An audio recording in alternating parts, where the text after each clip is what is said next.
Hello everyone. I know it's been about almost 2 years since my last video, but I am here back from the dead to bring you some more bullshit. Today's video is not about cheap horseshit. It's actually the most expensive item I have ever gone over on this channel. That being the beautiful Smith & Wesson M&P metal framed carry comp. Now I know a lot of you may be asking, where the fuck has this man been for almost 2 years? Well, to put simply, I've been busy as hell.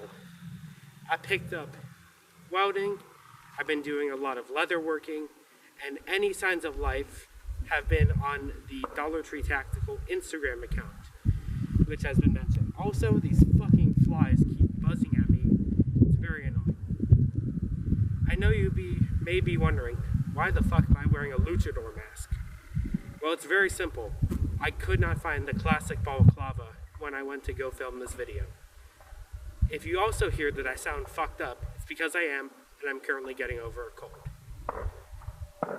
This video is about the gun, and not my beautiful shoulder holster rig that I am wearing here, that only I produce and I designed from scratch. Now let's talk about that gun.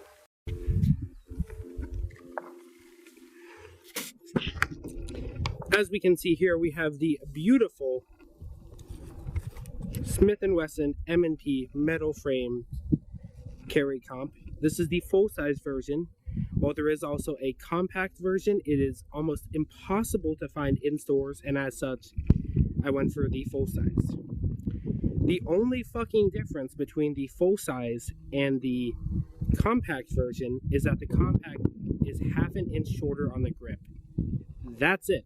That's the entire difference. Now on here I have a Streamlight TOR1 HL and a Burris Fastfire 3.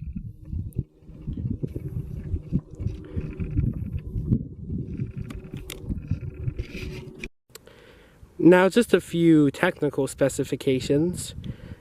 This gun is chambered in 9x19. The magazine capacity is 17 plus 1 in the chamber. The slide and the slide components are made out of stainless steel, and this version of the gun has the aluminum frame versus the polymer framed M&P. Alright, let's get straight to it.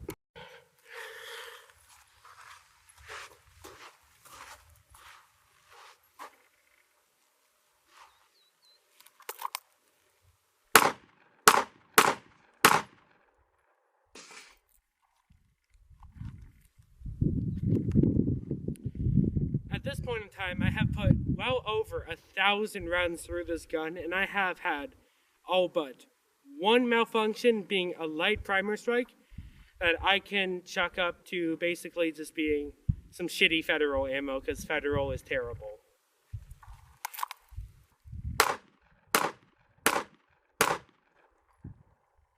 That's Magnum.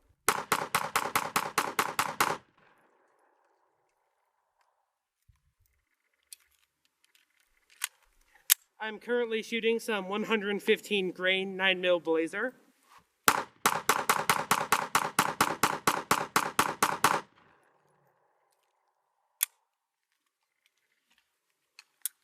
And as you can see, there is absolutely zero problem cycling this beautiful gun.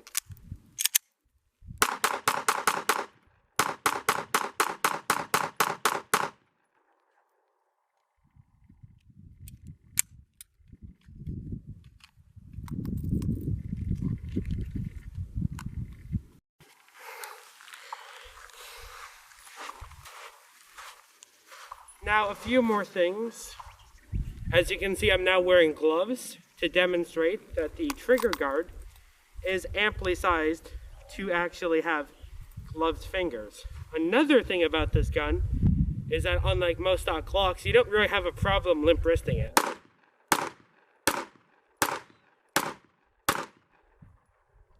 Cycles just fine. Now, while they do call it the carry comp, it's actually a single barrel port at the top of the gun, and that isn't too big of a deal, except if you're a competition shooter, and I do a bit of competition shooting, Because of this single barrel port, it means that when you register for USPSA, this is an open category gun. And that means that you are competing against people with full race guns.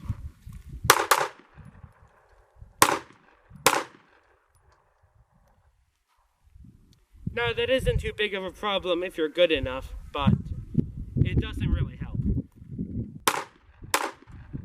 And they do make an uncompensated version of the metal frame, but I will say having that barrel port does help a little bit with the gun being flat shooting.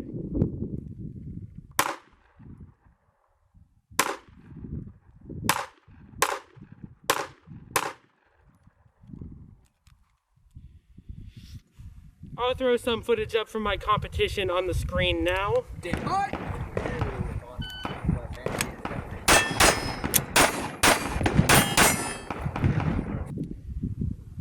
Alright, so about the gun itself. The grip texture on this gun is extremely aggressive and it basically feels like sandpaper. So if you are a girl or you do have softer hands, it can, I would say, hurt a little bit to grip said gun. But if you're wearing gloves or if you have decently thick skin, it just gives you a really good grip.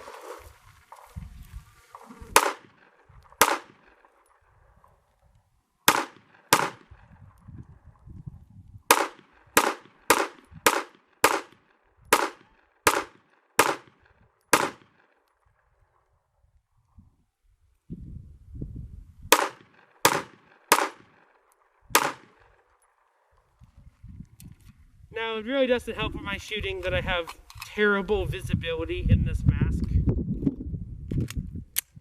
due to the weird reflective film on this shit, but it's not really a problem.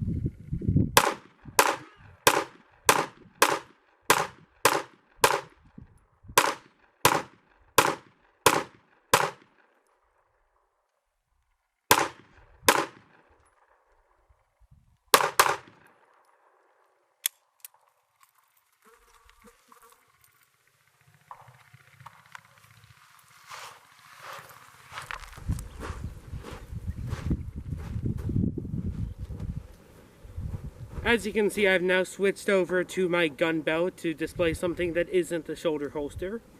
Now, something you may have to consider with this gun is that since it is a fairly new version of the M&P, there aren't really that many holsters on the market for it. Now, that isn't really a problem for me considering I make all on my own, but if you are looking for one, you may not find something that fits properly. As you can see here, we have leather-wrapped Kydex with a spot for the light. No problems on that draw. Attached to a Safariland QOS on the Cowboy Gunfighter belt. I will be making a future video about it because I fucking love this project. Now let's hit that USPSA stance.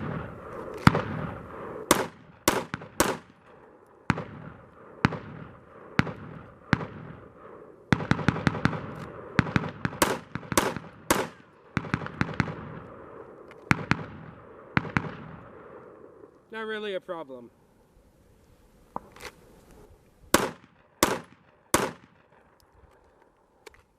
Now, something about this gun that I really enjoy is that it's a very ergonomic gun. Some of your other handguns, such as 2011s, are very big and bulky and cumbersome. As for this, you have your nice ambi slide release.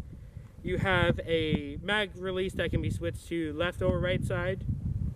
You have very aggressive slide serrations that really grip your fingers.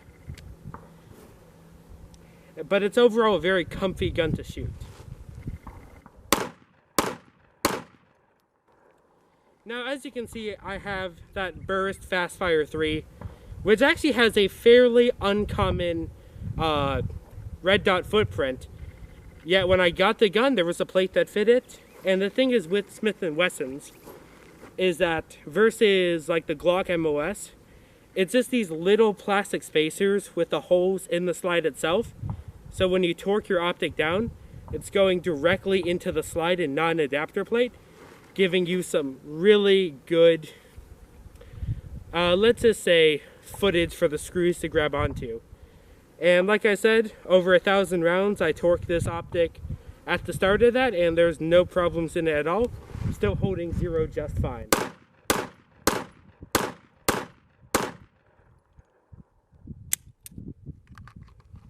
To demonstrate that very ergonomic gun, let's do a quick reload drill. I have 3 rounds in the gun. I'll go as fast as possible and then do a reload off the belt.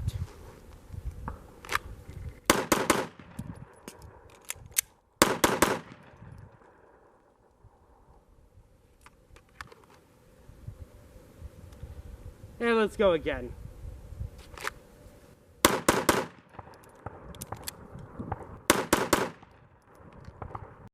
Well, I have been mentioning that whole good sight picture. How about you see for yourself? Now I can't see shit, but...